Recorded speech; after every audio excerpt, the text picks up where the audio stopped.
Right. So first question is, what inspired you to set up New Links St Andrews? Well, I lived in America for 7 years after I finished my degrees in Scotland. And while I was there, I got involved with a mentoring program called Big Brothers Little Sisters.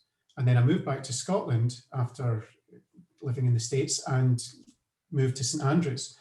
And seeing the number of people that are out golfing every day, I wondered if there was something we could do for a mentoring education type program centered around golf.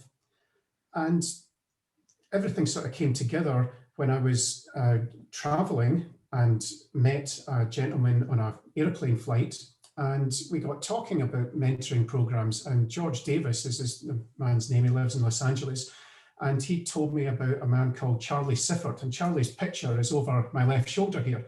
And Charlie was the first black man to be a member of the PGA Tour. He joined the PGA Tour in the 1960s, and up until then, there was a clause in the PGA Tour which said that you had to be a member of the Caucasian race. So they were only letting white people join.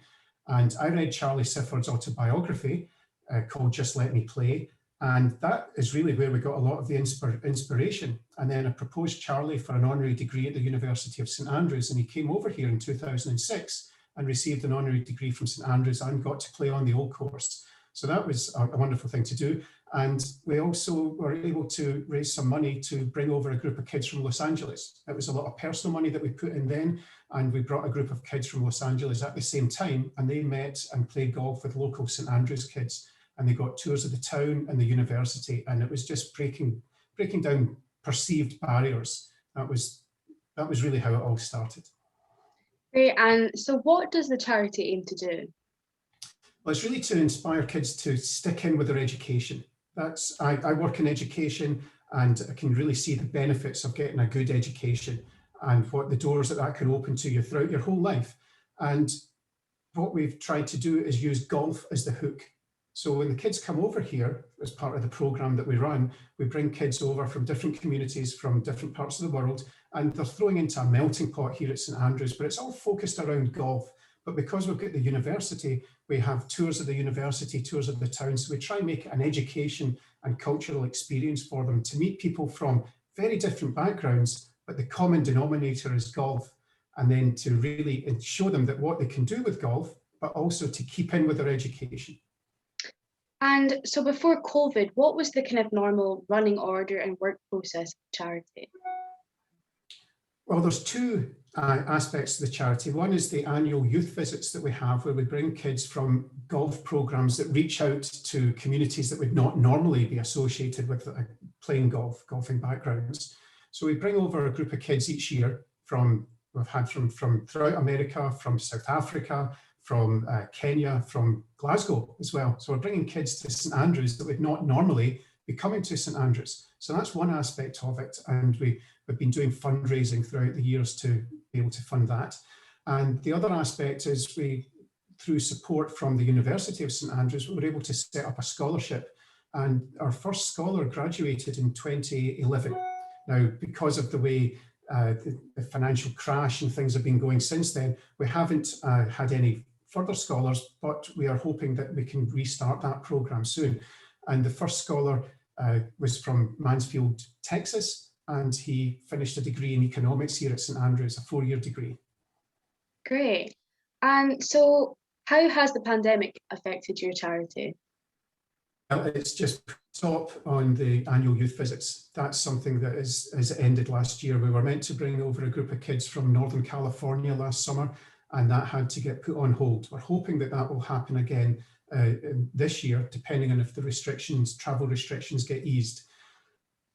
That is a big thing. And I mentioned about the scholarship, that we were looking to restart the scholarship.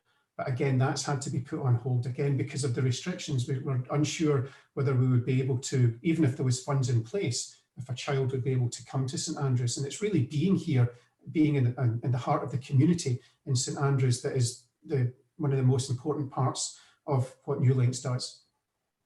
And do you think COVID has had quite a detrimental effect on the kind of golf industry in St Andrews?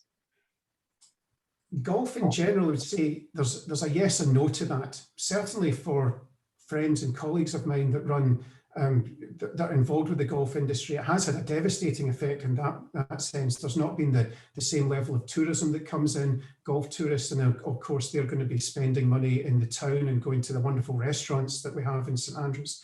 So that has had a very big impact. But on the other side, last summer and now, the golf courses are busy. I haven't seen the golf courses as busy for a long time, with local people playing and people from around Scotland. So it may be that we're going to now be welcoming people more from the UK, certainly over the next few months, to St Andrews until the international travel can then restart.